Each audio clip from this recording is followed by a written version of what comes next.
Rafiki yangu mpendwa, ninakukaribisha katika darasa letu huru la neno la Mungu. Ni mwendelezo wa somo letu la Krismasi. Karibu sana katika sehemu yetu ya pili ya somo letu la Krismasi. Na tukisema Krismasi tuna maana ya sikukuu ya kuadhimisha kuzaliwa kwa Yesu, au tuseme sherehe za kuadhimisha kuzaliwa kwa Yesu, au tamasha au shangwe za kuadhimisha, za kufurahikia, za kushangilia kuzaliwa kwa Bwana wetu Yesu Kristo. Kuzaliwa kwa Bwana wetu Yesu Kristo, hizi ni habari njema, ni habari za furaha kuu kwa watu wote. Ni habari njema, ni habari njema, na haziishi kuwa tu habari njema.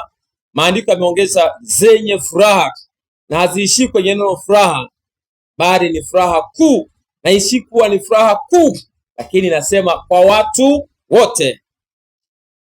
Ndugu yangu, karibu sana katika kipindi hiki, tuweze kuendelea kutafakari tukio hili kubwa, tukio la shangwe, tukio ambalo ni habari njema kwetu sisi ambao Kristo ni Bwana wetu, kwetu sisi ambao ni wanufaika na kuzaliwa kwa Yesu, kwetu sisi ambao kuzaliwa kwa Yesu ni tendo kuu la upendo wa Mungu kwetu.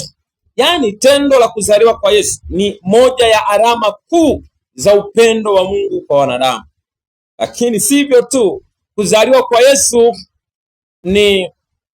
ni zawadi kuu ambayo mwanadamu anakuwa ameletewa kutoka mbinguni.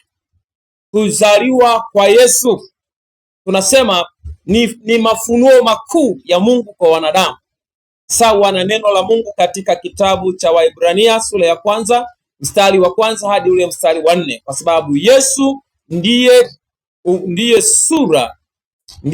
sura na chapa ya nafsi yake Mungu. Kwa hiyo ukimwona Yesu umemwona Mungu. Lakini kuja kwa Yesu tunasema ni kuja kwa mwana kondoo aichukuaye dhambi zetu sisi wanadamu. Lakini pia kuja kwake Yesu ni kwamba tumempata kuhani mkuu kwa mfano wa Melkizedeki. Hana baba, hana mwana, ni kuhani milele aliye na sifa ya kuweza kufika mbinguni kwenye kile kiti cha enzi, ambapo ndipo hati zetu za mashtaka zilikuwepo. Ndio maana tunasema kuzaliwa kwa Yesu ni habari njema, ni habari njema kwetu sisi ambao tulikuwa tumetengwa na Mungu, hatukuwa tumeipata njia. Ndio maana Yesu anapozaliwa, maandiko yanasema akatuanzia njia mpya ipitayo katika pazia, yaani mwili wake. Kusoma Waebrania ile sura ya 10 kianza mstari wa 20 hadi 23, anaeleza habari hizo. Na Yesu mwenyewe anathibitisha katika Injili ya Yohana sura ile ya 14 mstari wa 6 akisema, mimi ndimi njia, kweli na uzima. Kwa Yesu anapozaliwa anatuletea njia halisi ya kumwendea Bwana. Anatuletea njia halisi ya namna ya watu kuabudu Mungu.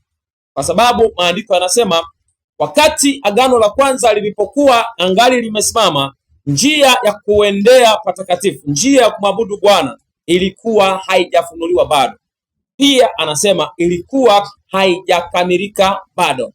Pia anasema ilikuwa haijawa dhahiri bado. Kwa Yesu anapozaliwa anatuletea njia iliyonyoka ya kumwendea Baba. Hiyo ni habari njema.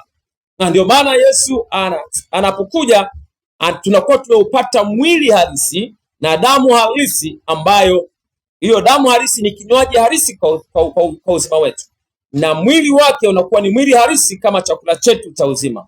Yesu anasema usipokula mwili wangu na kuinywa damu yangu hamna uzima ndani yenu. Kwa hiyo Yesu anapozaliwa anakuja ni compact iliyojaa, anakuja ni kifurushi kilichoshiba, ni kifurushi ambacho kimeenea mambo yote ya mahitaji yote ya mwanadamu.